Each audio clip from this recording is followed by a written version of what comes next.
نبی علیہ الصلوۃ والسلام نے نکاح بھی کیے ہیں، بلکہ ایک سے زائد نکاح کیے ہیں، اور نکاح کیسے کرنا ہے اللہ کے نبی علیہ الصلوۃ والسلام نے کر کے بھی بتایا اور لوگوں کو اس چیز کی تعلیم بھی دی۔ آج جس معاشرے کے اندر میں اور آپ رہ رہے ہیں، مسلم معاشرہ ہے، مسلم معاشرے کے اندر مسلمانوں کی جب شادیاں ہوتی ہیں، ان کی شادیوں کا حال آپ نے دیکھا ہے، معلوم چلتا ہے کہیں سے کہ یہ مسلمان کی شادی ہے۔ یعنی فرق تو ہونا چاہیے نا ایک کافر ہندو کی شادی میں اور ایک مسلمان کی شادی کے اندر۔ ایک طرف منموہن کی شادی ہو رہی ہے، ایک طرف عبداللہ عبد الرحمن کی شادی ہو رہی ہے، دونوں کی شادیوں میں فرق ہونا چاہیے، چونکہ نکاح دین ہے، اور نکاح من سنتی، نکاح مجھ محمد کی سنت ہے صلی اللہ علیہ وسلم۔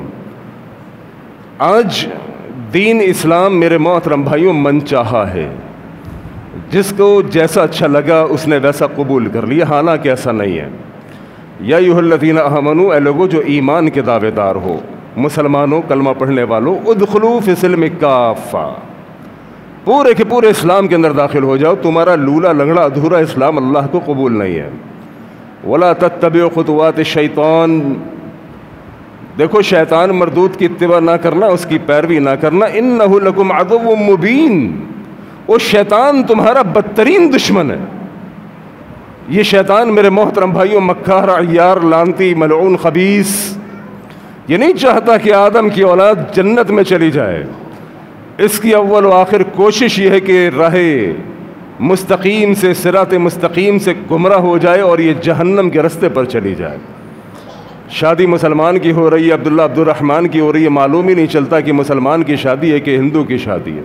سارے کلچر، سارا جتنا بھی نظام، معاشرتی نظام، سب کچھ ان سے ہم نے لے لیا، چونکہ وہاں سے ہم ہجرت کر کے آئے ہیں۔ شاید ان کی ثقافت، ان کا کلچر، اس کے اندر جناب منگنی بھی، مہندی بھی، مائیوں بھی، جہیز بھی، یہ ساری چیزیں آج اس معاشرے کے اندر، مسلم معاشرے میں آ چکی ہیں، جس کی وجہ سے آج مسلم معاشرہ تباہی کے دہانے پر کھڑا ہوا ہے۔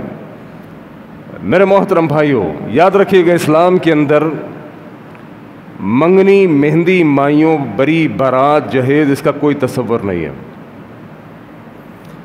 اس کا کوئی تصور نہیں ہے۔ میرے آقا جناب محمد رسول اللہ صلی اللہ علیہ وسلم نے خود اپنا نکاح کیا، بلکہ ایک سے زائد نکاح کیے۔ مدینہ کے اندر نبی علیہ الصلوۃ والسلام کے صحابہ کے نکاح ہوئے۔ آپ صحابہ کی شادیوں کو، نبی علیہ الصلوۃ والسلام کی شادیوں کو اٹھا کے کیوں نہیں دیکھتے؟ باقی تمام مسائل کے اندر جب آمین کہنی ہو، نبی علیہ الصلوۃ والسلام کی حدیث جناب بخاری میں موجود ہے۔ رفع دین کرنا ہو، نبی علیہ الصلوۃ والسلام کی حدیث موجود ہے۔ قدم سے قدم ملانے کی بات ہو، یہ دیکھو اللہ کے نبی کا فرمان۔ وہ کیا دین صرف نماز کا نام ہے؟ وہ کل زندگی میرے محترم بھائیوں، کل زندگی دین ہے۔ اتنا بڑا جو دین کا ایک چیپٹر ہے، جسے ہم شادی کہتے ہیں، ہم نکاح کہتے ہیں، جس کے پاک بندھن میں بندھ جانے کے بعد انسان بے حیائی سے بچتا ہے، اپنے ایمان کو مکمل کرتا ہے۔ اس شادی جیسے مسئلے میں دین کو نہیں دیکھنا، نہیں، معاملہ یہ ہے کہ شادی تو جناب ایک بار ہی ہوتی ہے، خوشی کا موقع ہے، خوشی کا موقع ہے۔ میرے بیٹے کی شادی ہے، میری بیٹی کی شادی ہے، اس پہ منگنی، مہندی، مائیوں، ناچ گانا، موسیقی، سب کچھ ہوگا، کیونکہ خوشی کا دن ہے۔ میں کہتا ہوں یار، خوشی والے دن خوشی دینے والے رب کو تم ناراض کرتے ہو۔ یہ خوشی کا دن کس نے دکھایا؟ یہ خوشی کا دن اللہ رب العالمین نے دکھایا کہ آج تیرے بیٹے کی شادی ہے، تیری بیٹی کی نکاح ہے۔ تو خوشی والے دن خوشی دینے والے رب کو ناراض کر کے تم کیا سمجھتے ہو کہ تم زندگی بھر خوش رہ پاؤ گے؟ رب کو ناراض کر کے، رب کی بغاوت کر کے میرے محترم بھائیوں کبھی کوئی خوش نہ رہ سکا۔ دیکھیے دین کے اندر، اسلام کے اندر نکاح ہے اور ولیمہ ہے۔ سب سے پہلے پسندیدگی ہے، پسندیدگی۔ لڑکا لڑکی نے ایک دوسرے کو پسند کر لیا، اب دوسرا کام کیا ہوگا؟ نکاح ہوگا۔ نکاح سے پہلے یہ جو مہندی، منگنی، مائیوں، یہ سارے جو کانسیپٹ اور تصورات ہیں، یقین کیجئے یہ باطل ہیں، ان کا اسلام سے کوئی تعلق نہیں۔ لڑکا اور لڑکی ایک دوسرے کو پسند کریں گے، پسندیدگی کے بعد اب ہوگا نکاح۔ اچھا، اب یہ نکاح جو ہے یہ آپ مسجد میں کیجئے، گھر میں کیجئے، جہاں چاہے آپ کو کیجئے، کوئی پابندی نہیں ہے۔ نکاح کے بعد اور نکاح کے اندر یاد رکھیے، نکاح کے اندر کوئی خرچہ نہیں ہے، نکاح کے اندر کوئی خرچہ نہیں ہے، چونکہ لڑکی والوں پر دین اسلام میں، شریعت اسلام میں 1 روپے کا بھی کوئی خرچہ نہیں ہے، 1 روپے کا بھی کوئی خرچہ نہیں ہے۔ اخراجات جو ہیں وہ در حقیقت لڑکے والوں پر ہیں، لیکن آج الٹ ہو گیا معاشرے کے اندر۔ آج لڑکی کا باپ پریشان بیٹھا ہوا ہے کہ میری 1 2 4 بیٹیاں ہوتی تو کوئی بات ہے، اللہ اکبر، 2 4 بیٹیوں کے لیے کہیں بھیک مانگ لیتا، ایک بندہ 5 5 6 6 بیٹیاں لے کر بیٹھا ہوا، کہاں جائے؟ یہ معاشرہ، یہ سماج، یہ لڑکے والے اس لڑکی کو قبول کرنے کو تیار نہیں کہ جس کے باپ کے پاس دینے کو جہیز نہیں، جس کے پاس 200 400 500 آدمیوں کی فوج کو بلا کر اس کو کھانا کھلانے کے لیے پیسہ کوئی نہیں، ایسی لڑکی کو قبول کرنے کے لیے معاشرہ تیار کوئی نہیں۔ ظلم کی انتہا ہے۔ کتنی بچیوں نے اللہ کی قسم آج اس جہیز کی وجہ سے خودکشی کر لی، کتنے ہی باپ مایوس ہو کر کہ یار 1 2 بیٹی ہوتی میں کہیں قرض مانگ لیتا، کسی کے آگے ہاتھ پھیلا لیتا، کسی کے آگے بھیک مانگ لیتا، لیکن ابھی پچھلی بیٹی کا ادھار اترا نہیں، اگلی بیٹی کی شادی سر پر ہے، کہاں جائے وہ باپ؟ کس کے آگے درد دل فریاد رکھے وہ باپ؟ معاشرہ اس کی بے بسی کو سمجھنے کو تیار نہیں۔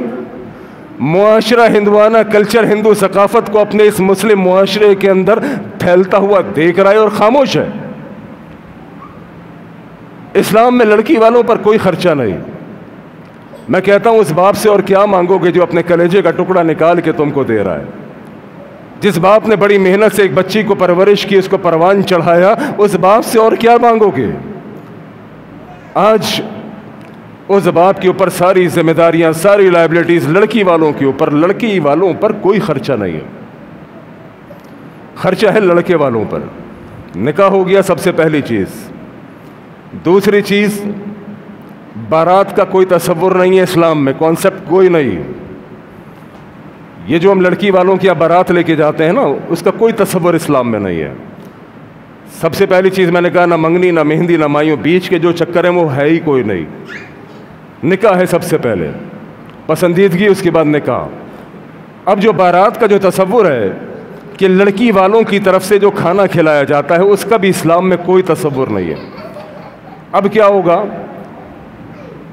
اب ہمارے ہاں بارات بھی، ہمارے ہاں جہیز بھی، حالانکہ نہ بارات نہ جہیز، نکاح کے فوری بعد کیا ہوگا؟ ولیمہ ہوگا۔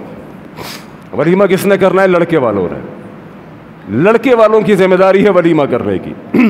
اب لڑکے والوں پر بھی اس مسئلے کے اندر کوئی زبردستی نہیں ہے۔ کسی کی استطاعت 1 لاکھ روپے کے ولیمے کی ہے، 1 لاکھ کا کر لے، 50,000 کی ہے، 50,000 کا کر لے، 5 لاکھ کی ہے، 5 لاکھ کا کر لے، اس سے زیادہ کرنا چاہتا ہے کر لے، کوئی منع نہیں ہے۔ لڑکا اپنی استطاعت کے مطابق پی سی میں، میریٹ میں کرنا چاہتا ہے کر لے، اپنے گھر کے اندر 10 بندوں کو بلا کے کھلانا چاہتا ہے کر لے، کوئی رکاوٹ نہیں ہے۔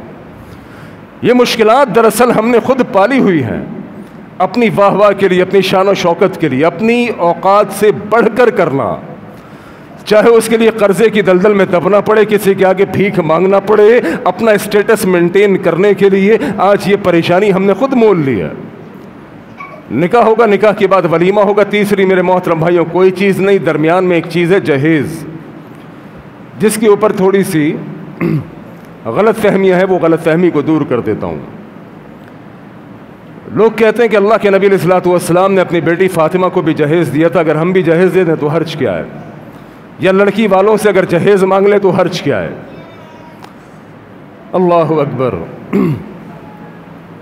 یہ بات سمجھ لیجئے کہ اللہ کے نبی علیہ الصلوۃ والسلام نے اپنی بیٹی فاطمہ کو یا کسی بھی بیٹی کو کوئی جہیز نہیں دیا۔ یہ بہت بڑی غلط فہمی ہے۔ نبی علیہ الصلوۃ والسلام نے جہیز کے نام پر اپنی بیٹیوں کو کچھ بھی نہیں دیا۔ اب وہ جو حدیث پیش کی جاتی ہے جہیز فاطمہ کی، وہ کیا ہے وہ سمجھ لیجئے۔ حضرت علی رضی اللہ تعالیٰ عنہ اور فاطمہ رضی اللہ تعالیٰ عنہ کا نکاح، اور اس بیچ میں جب نکاح کا پیغام حضرت علی رضی اللہ تعالیٰ عنہ کی طرف سے نبی علیہ الصلوۃ والسلام کے پاس پہنچا تو اللہ کے نبی علیہ الصلوۃ والسلام نے اسے قبول کیا، اور قبول کرنے کے بعد حضرت علی سے اتنا پوچھا، علی حق مہر میں کیا دو گے؟ حق مہر ضروری ہے، حق مہر کیا دو گے؟ اچھا، آج ہمارے معاشرے کے اندر لڑکا وہ حق مہر بھی کھا جاتا ہے. یہ بھی یاد رکھیے، حق مہر بہت ضروری ہے. علی رضی اللہ تعالیٰ عنہ سے اللہ کے نبی یعنی کہ سسر اپنے داماد سے پوچھ رہے ہیں کہ آپ یہ بتائیے کہ آپ میری بیٹی کو حق مہر کیا دیں گے. اب ہمارے معاشرے کے اندر ایک تو حق مہر دیتے وقت یہ بات یاد آ جاتی ہے کہ شرعی حق مہر کتنا ہے. مولوی صاحب سے سوال ہوتا ہے، مولوی صاحب شرعی حق مہر کتنا ہے؟ کبھی اس نے یہ نہیں پوچھا کہ شریعت میں جہیز ہے کہ نہیں، چونکہ وہ لینا ہے اور حق مہر دینا ہے تو دیتے وقت اس کو شریعت یاد آ گئی. کوئی شرعی حق مہر نہیں ہے. حق مہر آپ کی استطاعت کے مطابق ہے. آپ کی استطاعت لوہے کی ایک انگوٹھی کی ہے، وہ آپ حق مہر بنا کے دے دیجئے. سونے کے پہاڑ دے سکتے ہو، سونے کے پہاڑ دے دو. حق مہر ضروری ہے. اور حق مہر وہ ہے کہ جو شادی کی پہلی رات آپ ادا کر سکیں. یہ بھی یاد رکھیے. لوگوں کے سامنے بیٹھ کے لکھوا لیتا ہے واہ واہ کی وجہ سے، چونکہ ویڈیو کیمرہ بھی چل رہا ہوتا ہے، لوگ بھی موجود ہوتے ہیں، دوست رشتہ دار بھی موجود ہوتے ہیں. 5 لاکھ لکھ دو، 10 لاکھ لکھ دو. نیت ہے دینا کس نے؟ دینا کس نے؟ شادی کی پہلی رات نئی نویلی دلہن حیا کا پیکر اس کے قدموں میں جا کے گر جائے گا، اس سے کہے گا کہ حق مہر معاف کر دو. بیچاری شرم و حیا کا پیکر نئی نویلی دلہن اگر معاف بھی کر دے تو تیرے اوپر حرام ہے. یہ بیوی سے زبردستی اپنا حق مہر معاف کروا لینا یہ حرام ہے. یہ اس کا حق ہے جو شادی کی پہلی رات آپ نے ادا کرنا ہے. اور حق مہر اپنی استطاعت کے مطابق رکھیے. جو آپ شادی کی پہلی رات اس کو ادا کر دیجئے، اور ادا کرنے کے بعد وہ کیا کرتی ہے وہ اس کا حق ہے، وہ جانے. آپ نے نہیں پوچھنا. آپ کا کام ہے اتنا حق مہر رکھنا جو آپ شادی کی پہلی رات ادا کر سکیں. نبی علیہ الصلوۃ والسلام نے علی رضی اللہ تعالیٰ عنہ سے پوچھا حق مہر کیا دو گے؟ علی رضی اللہ تعالیٰ عنہ فرمانے لگے اللہ کے نبی میرے پاس تو ایسی کوئی خاص چیز نہیں. ہاں، ایک گھوڑا ہے اور ایک زرہ ہے. زرہ وہ جو جنگوں میں پہنی جاتی تھی سیفٹی کے لیے. ایک گھوڑا ہے اور ایک زرہ ہے. نبی علیہ الصلوۃ والسلام نے فرمایا علی گھوڑا تو سواری کے کام آئے گا، ایک کام کیجئے زرہ کو فروخت کر دیجئے، اور زرہ سے جو پیسے آپ کو ملے وہ مجھے بطور حق مہر لا کے دے دیجئے. اب حضرت علی رضی اللہ تعالیٰ عنہ پہنچے عثمان غنی رضی اللہ تعالیٰ عنہ کے گھر. اور عثمان غنی رضی اللہ تعالیٰ عنہ کو بتایا کہ بھائی اللہ کے نبی کی بیٹی فاطمہ سے میری شادی ہونے جا رہی ہے، اور ہم دونوں آپس میں رشتہ دار ہونے والے ہیں. چونکہ عثمان کے پاس بھی نبی علیہ الصلوۃ والسلام کی ایک صاحبزادی تھی. عثمان غنی رضی اللہ تعالیٰ عنہ کو جا کے اپنا مسئلہ بتایا کہ بھائی میرے پاس پیسے کچھ نہیں، 2 چیزیں تھی، گھوڑا اور زرہ. اللہ کے نبی نے فرمایا زرہ کو بیچو اور زرہ کو بیچ کر حق مہر لا کے دو. لہٰذا میں چاہتا ہوں کہ آپ یہ زرہ مجھ سے خرید لیں. عثمان کو اللہ نے دیا ہوا تھا، غنی تھے، اللہ کے دین پر، دین والوں پر خرچ کیا کرتے تھے. عثمان غنی رضی اللہ تعالیٰ عنہ نے کہا اچھا یہ بات ہے، چلو یہ زرہ میں آپ سے خرید لیتا ہوں. غالباً 480 درہم کے اندر عثمان غنی رضی اللہ تعالیٰ عنہ نے حضرت علی رضی اللہ تعالیٰ عنہ کی وہ زرہ خرید لی، اور 480 درہم حضرت علی رضی اللہ تعالیٰ عنہ کو دے دی قیمتاً. اب چونکہ زرہ کے مالک ہو گئے حضرت عثمان، خرید لی نا 480، اب مالک بن گئے حضرت عثمان. کہاں علی یہ زرہ اب میری طرف سے آپ کو تحفہ ہے. اللہ اکبر. یہ تھے اللہ والے لوگ. کسی کو ایک تو بلیک میل نہیں کرتے، کسی کی مجبوری سے فائدہ نہیں اٹھاتے، اور کسی پر اپنا احسان نہیں لا دیتے. زرہ خرید لی، پیسے دے دیے، بندے کا کام ہو گیا. کہا اب زرہ کا مالک میں ہوں، اب یہ زرہ میری طرف سے آپ کو تحفہ ہے. حضرت علی رضی اللہ تعالیٰ عنہ پہنچے اللہ کے نبی کے پاس. کہا اللہ کے نبی ایسا ایسا ماجرا ہوا، اور یہ زرہ بھی عثمان نے مجھ کو تحفے میں دے دی. اللہ کے نبی نے حضرت عثمان رضی اللہ تعالیٰ عنہ کو بہت دعائیں دی، اور حضرت عثمان رضی اللہ تعالیٰ عنہ کو بہت دعائیں کئی بار مل چکی. اللہ کی قسم اس سخاوت کی وجہ سے، اللہ کے دین پر خرچ کرنے کی وجہ سے ایک دفعہ عثمان نے اتنا دیا اللہ کے نبی کے منہ سے بے اختیار دعا نکلی، اے عثمان آج کے بعد آپ جو چاہے کرے، رب آپ سے راضی ہے. اللہ جب مال دیتا ہے نا تو اللہ کے دین پر خرچ کیا کرو. یہ مال ختم ہو جائے گا، زندگی بھی ختم ہو جائے گی، آپ کے بعد آپ کی اولاد اس مال پر لڑے گی، جھگڑے گی، وراثت کی تقسیم ہوگی، آپ منومن مٹی تلے سوئے ہوئے ہوں گے. اپنی زندگی کے اندر اللہ کے دین پر خرچ کر کے جاؤ. میرے محترم بھائیو، اللہ کے نبی نے وہ 480 درہم جو کہ داماد نے، حضرت علی نے داماد اپنی زرہ کو فروخت کر کے اپنے سسر یعنی اللہ کے نبی کو فاطمہ کے باپ کو لا کے دیے، اس سے اللہ کے نبی صلی اللہ علیہ وسلم نے حضرت علی کا گھر تیار کیا، کیونکہ حضرت علی بھی اللہ کے نبی کی کفالت میں تھے نا۔ اب وہ 480 درہم جو کہ حضرت علی کی زرہ کو فروخت کر کے بطور حق مہر لا کے دیے گئے اپنے سسر کے ہاتھ میں، اس سے وہ تمام کی تمام چیزیں تیار ہوئیں، گھر تیار ہوا، گھر کی ضروریات تیار ہوئیں، جنہیں ہم جہیز فاطمہ کہتے ہیں۔ جہیز فاطمہ کوئی نہیں، اللہ کے نبی علیہ الصلوۃ والسلام نے کچھ نہیں دیا، کیونکہ مرد عورت پر حاکم ہے۔ مرد عورت پر حاکمیت کیوں ہے؟ کیونکہ مرد عورت پر مال خرچ کرتا، اگر عورت کا مال مرد کھائے گا تو مرد کی حاکمیت ختم، پھر حاکمیت عورت کی ہوگی۔ جب وہ جہیز کے اندر اپنا نیا ڈنر سیٹ لے کر آتی ہے تو پھر جب گھر کے اندر نندے استعمال کر رہی ہوتی ہیں تو ویسا ہی جواب ملتا ہے۔ جب شوہر اس کی دی ہوئی چیز کو استعمال کر رہا ہوتا ہے تو شوہر بھی دبا ہوا ہوتا ہے، کیونکہ پھر حاکم تو وہ ہو گئی، ملکیت تو اس کی ہے، پیسہ تو وہ خرچ کر رہی ہے۔ لہذا دین اسلام نے مرد کو حاکم اس لیے بنایا چونکہ وہ عورت پر مال خرچ کرتا ہے۔ لہذا یہ بات ثابت ہو گئی کہ دین اسلام کے اندر جہیز کا بھی کوئی تصور نہیں، منگنی مہندی مائیوں بارات کا بھی کوئی تصور نہیں۔ اب بات یہ کہ اس پر عمل کون کرے؟ خاندان والے ناراض ہو جائیں گے، خاندان والے ناراض ہو جائیں گے، برادری ٹوٹ جائے گی، ناک کٹ جائے گی۔ او میرے محترم بھائیو، جب توحید کے عقیدے کو اپنانے کے بعد پوری رشتہ داریوں کو چھوڑ سکتے ہو تو پھر دین اسلام کے ایک مسئلے پر عمل کرنے کی وجہ سے اللہ کی قسم اگر رشتہ داری برادری چھوڑتی ہے چھوڑ دو، اللہ کے لیے، اللہ کے لیے۔ اقبال نے کہا تھا نا، توحید تو یہ ہے کہ خدا محشر میں یہ کہہ دے یہ بندہ دو عالم سے خفا صرف میرے لیے ہے۔ جو روٹتا ہے روٹ جائے، اللہ کو نہیں ناراض کرنا۔ خاندان والوں کو، رشتہ داروں کو راضی کرنے کے چکر میں رب رحمان کو ناراض نہ کرنا۔ اللہ کو ناراض کر دینا خطرناک ہے، رشتہ داری کو ناراض کرنا خطرناک نہیں۔ وہ سمجھ جائیں گے کہ اللہ والا ہے، آپ کی بہت ساری چیزوں کو وہ سمجھے، آپ کی بہت ساری چیزوں کو سمجھ گئے کہ ہاں یہ اللہ والے لوگ ہیں اور یہ اللہ کے دین کی باتوں کو نظر انداز نہیں کرتے۔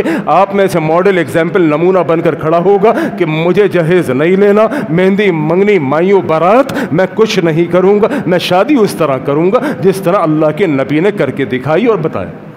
چونکہ مسلمان ہوں، کلمہ پڑھنے والا ہوں، محمدی ہوں، اہل حدیث ہوں، توحید والا ہوں، میری ہر چیز نبی علیہ الصلوۃ والسلام کے طریقے کے مطابق ہوگی۔ تو میرے محترم بھائیوں، جب نبی کے طریقے کے مطابق ہوگی تو انشاءاللہ الرحمن پھر نبی کا طریقہ سیدھا مجھے آپ کو جنتوں کے اندر لے کر جائے گا۔ اللہ کریم کہنے سننے سے زیادہ عمل کی توفیق عطا فرمائے۔ وآخر دعوانا ان الحمد للہ رب العالمین۔